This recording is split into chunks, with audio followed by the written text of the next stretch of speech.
নমস্কাৰ বন্ধুসকল, মই শ্ৰী ৰূপপ্ৰতীম নাথে ইউটিউব চেনেল ডায়েৰী আছামলৈ স্বাগতম। বন্ধুসকল, এইবাৰ মই উপস্থাপন কৰিব লগা বিষয় হৈছে প্ৰাকৃতিক প্ৰজননৰ লাভ আৰু কৃত্ৰিম প্ৰজননৰ লাভ। তাৰ বাবে ভিডিঅ'টো শেষলৈকে চাই থাকিব, শ্বেয়াৰ কৰিব, ছাবস্ক্ৰাইব কৰিব, লগতে বেল আইকনটো দবাবলৈ নাপাহৰিব। প্ৰাকৃতিক প্ৰজননৰ লাভ হ'ল গাইজনী কেতিয়া গৰম হ'ল, কিমান সময়ত প্ৰজনন কৰাব লাগিব আদি বিষয়ত আমি বিশেষ মনোযোগ দিব নালাগে। গাইজনী গাভিনী হ'বৰ বাবে প্ৰজননৰ সঠিক সময় ষাঁড় গৰুৱে গোন্ধৰ দ্বাৰা নিজেই নিৰ্ধাৰণ কৰে আৰু প্ৰাকৃতিক প্ৰজনন হৈ যায়। গাইজনীৰ বিশেষ সমস্যা নাথাকিলে প্ৰাকৃতিক প্ৰজননত গাভিনী হ'বৰ বাবে দ্বিতীয়বাৰ প্ৰজনন কৰোৱাৰ সাধাৰণতে প্ৰয়োজন নাথাকে, কাৰণ প্ৰকৃতিৰ জোৰৰ ওচৰত কৃত্ৰিম ব্যৱস্থাই ফেৰ মাৰিব নোৱাৰে। কৃত্ৰিম ব্যৱস্থা হৈছে কৃত্ৰিম প্ৰজনন। কৃত্ৰিম প্ৰজনন বুলি কওঁতে সাধাৰণ ৰাইজৰ ভাষাত বেজী দি গাইক গাভিনী পেলোৱাৰ ব্যৱস্থা। প্ৰকৃততে কৃত্ৰিম প্ৰজননত কোনো বেজী দিয়া নহয় বা ইনজেকশ্যন দিয়া নহয়। এইটো এটা বৈজ্ঞানিক পদ্ধতি। উন্নত জাতৰ ষাঁড়ৰ পৰা বিজ্ঞানসন্মতভাৱে বীৰ্য সংগ্ৰহ কৰি যন্ত্ৰৰ সহায়ত পাল খোৱাৰ সময়ত গাইৰ জৰায়ুত শুক্ৰাণু নিক্ষেপ কৰা হয়।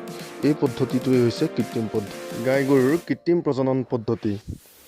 প্ৰাকৃতিক প্ৰজননতকৈ কৃত্ৰিম প্ৰজননত কিছুমান বিশেষ সুবিধা আছে। অৱশ্যে আমাৰ অসমত দেখা যায় এতিয়াও কেতিয়াবা দুই এজন লোকে যেতিয়া গাই গৰুৰ কৃত্ৰিম প্ৰজননৰ বাবে কৃত্ৰিম প্ৰজননকাৰক বা পশু চিকিৎসকক মাতে, তেতিয়া কয় ষাঁড় গৰু দমৰা গৰু বিচাৰি নাপালোঁ, সেইকাৰণেহে আপোনালোকক মাতিলোঁ।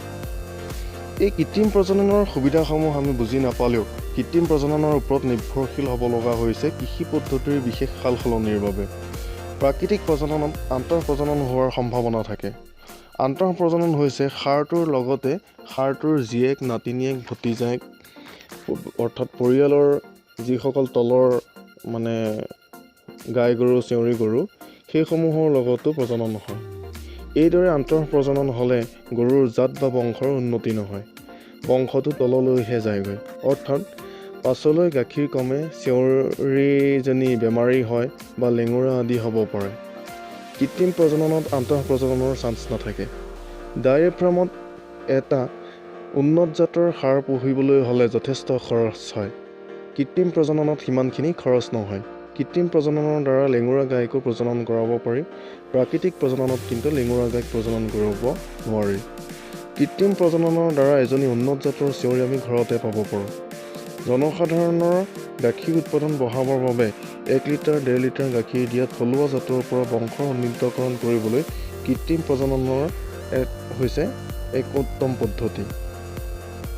উন্নত জাতলৈ উন্নীত হ'লে গাইজনীয়ে অধিক গাখীৰ দিয়ে বা চেউৰীজনী যেতিয়া গাই হয়গৈ তেতিয়া অধিক গাখীৰ দিয়ে।